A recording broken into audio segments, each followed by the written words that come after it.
So today we're looking at back pain specifically off to one side. So if we're finding that you're getting back pain off to the side, there's a few reasons why that could be. An obvious reason is the QL muscle. So the QL muscle runs from the ribs down to the top of the pelvis. So from that area there down to the top of the pelvis. And I'm going to teach you how we're going to find out if it's the QL muscle or if it's something else, which could be a facet joint irritation or a disc prolapse.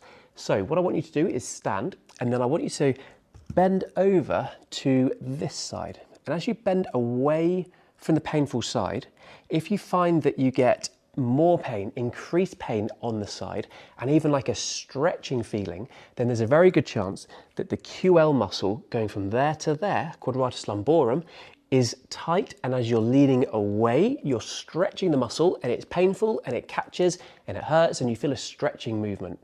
Now, that's how to find out if it's the QL muscle. If you've got pain again on that right hand side and you bend over this way, and you get an increased pain again on that right hand side, then you're shortening the muscle, so there's not going to be muscle involvement. But what you are doing as you bend over to the right on the painful right hand side is you're compressing the facet joints on this right hand side of the back. So you're compressing the facet joints and you're also compressing the disc on that side.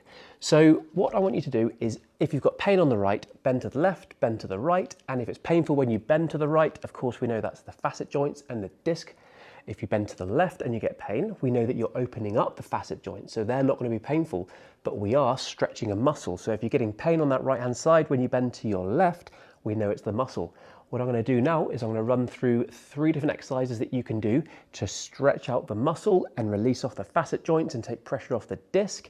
Once you've diagnosed your problem, you'll be able to use the exercises I give you now to figure out how you're going to get yourself pain-free. So if you found out that your QL or quadratus lumborum muscle is tight and painful because you bent that way and you got a pain in that side as you stretch the muscle, here's a fantastic stretch to do. So I want you to lie on the side of your bed like this.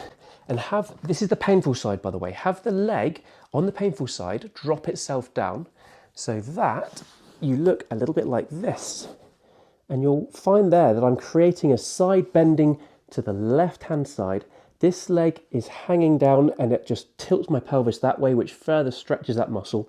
And simply lie there like this for a good minute, 2 minutes, even 3 minutes, and that's just stretching through the area. Another way to do it is simply to stand with that leg behind and then just side bend yourself over that way.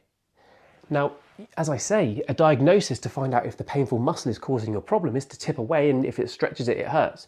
However, stretching a painful muscle is not a bad thing. So if you've got that pain there that's been there for a long time, we know it's a chronically tight muscle, stretch it out, feel the tightness and just hold it. And over time, as you hold it for a good 2, 3, 4 minutes, the muscle will relax under the pressure, under the stretch, and it will just ease and release. And that's what we're after. The muscle's tight, and if you continue to sit with it short, tip over that way where it's short, it's only going to get tighter. Stretch the opposite direction. So that's how we're going to stretch out the muscle. And now what we're going to do is look at ways we can free up the spine to free up those discs and facet joints, because the other reason you're going to get back pain off to one side, as we mentioned, is if when you bent to the painful side, you got pain in that area. And if that's the case, we know it's the disc and facet, not so much muscle. So what I want you to do is this. I want you to lie on your back. You're going to grab a knee and then you're going to pull over this way. And as you do that, your pelvis rotates round, tractioning out the disc and freeing up those facet joints. Just hold it in that position for a good 30 seconds. And then again, same thing on the other side, over to here, hold for 30 seconds. That's a very simple but effective way of just rotating through and freeing up the area. Now, as well as freeing up the facet joints, we want to help the disc with a bit more movement and freedom through the area. And discs really like it when you take the spine out of gravity. So rather than being upright where everything's compressed, we're going to bring your spine into this position here. And then what I want you to do is push your back all the way up into the air, hold at the top, and then gently arch all the way down and then all the way up. So this is just freeing up the spine without gravity acting upon the spine, so there's no compression of the discs. And once you've done that for 20 repetitions, you can then go side to side like this. And again, it's just pumping the disc, freeing up the disc, restoring some good movement and freedom back into the area. which gives it a very good chance of decompressing that disc, restoring movement, and also taking pressure off the facet joints. So you're freeing up the area, restoring good movement in this here. Now, as I say, we've released the QL muscle if that was the problem, we released the facet joints if that's the problem, and also freeing up the disc if that's the problem.